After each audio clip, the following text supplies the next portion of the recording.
मेरे प्यारे साथियों नमस्कार। मोस्ट बीपीआई एमसीक्यू सीरीज में आप सभी का स्वागत है। चलिए शुरू करते हैं। अभी तक ज्ञात पदार्थों में सबसे अधिक प्रत्यास्थता किसकी है? गीली मिट्टी की, सोना की, इस्पात की, क्वार्ट्ज की? क्या सही उत्तर हो जाएगा? इसमें सही उत्तर हो जाएगा क्वार्ट्ज की।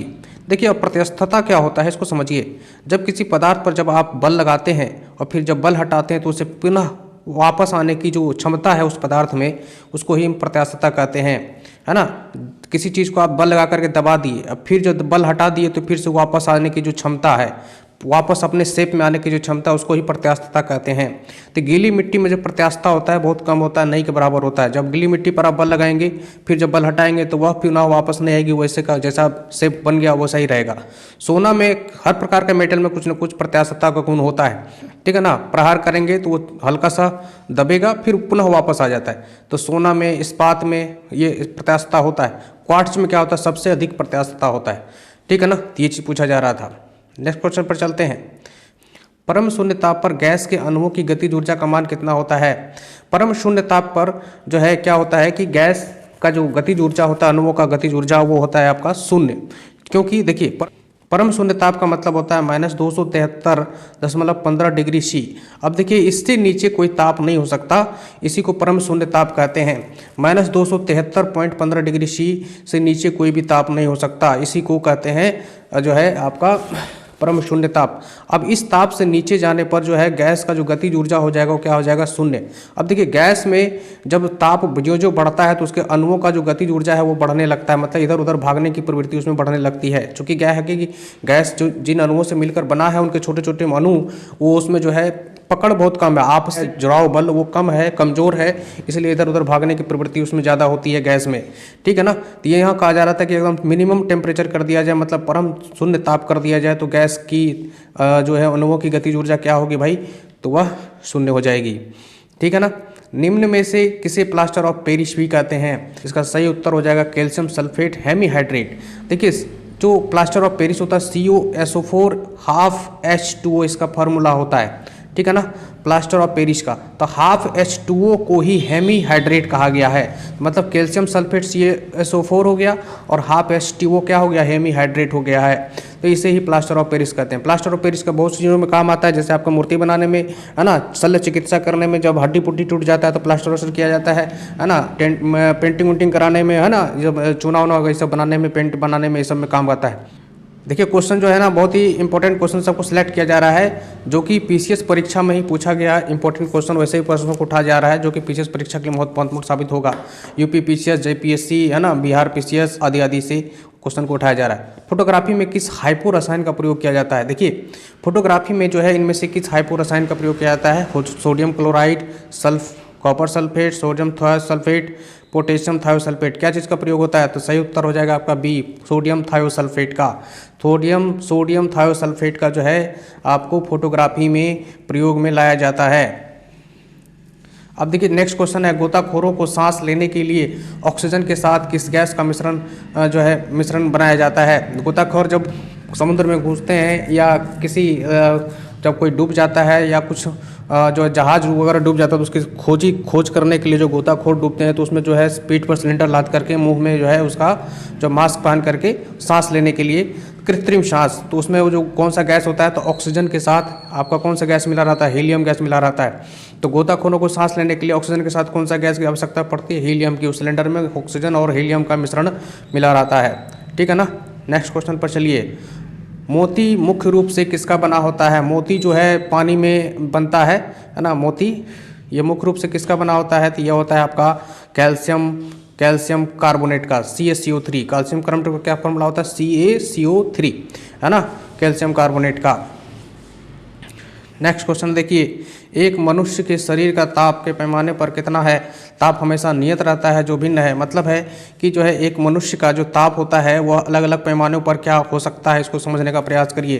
तो देखिए, इसका उत्तर जो है 98.6 डिग्री फ़ारेनहाइट, ये भी हो जाएगा सही उत्तर। 98.6 फ़ारेनहाइट हो जाएगा। 31 डिग्री केल्विन, हाँ 31 डिग्री केल्विन भी हो। केल्विन में अगर बात करें तो 31 केल्विन होता है मनुष्य का जो है जो सामान्य टेम्परेचर, और सेल्सियस में अगर बात करें तो 37 डिग्री सी भी होता है ना।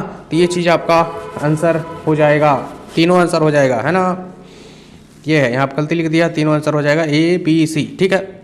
चलिए बर्फ, बालू, एल्युमिनियम, कार्बन, पीतल में किसका विशिष्ट ऊष्मा सबसे अधिक होता है?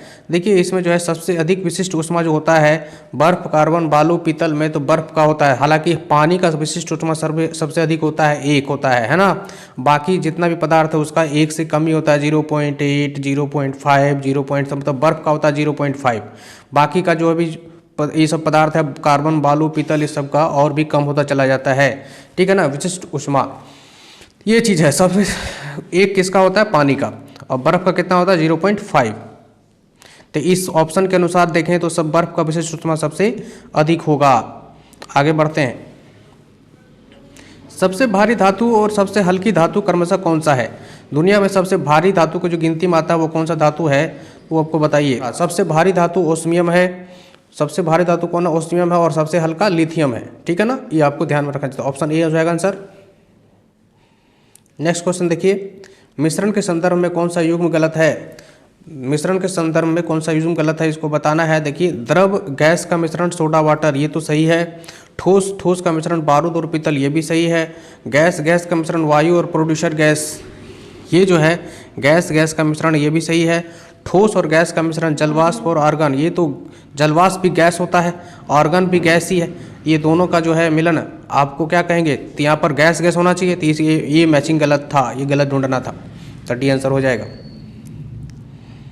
अब देखिए, द्रव और गैस का मिश्रण सोडा वाटर है ना। सोडा वाटर जो देखते हैं उसमें क्या है ना, द्रव है और गैस है। द्रव मतलब सोडा वाटर है और उसमें जब आप कार्बन डाइऑक्साइड डालते हैं, कार्बन डाइऑक्साइड गैस, तो वो सोडा वाटर बनता है।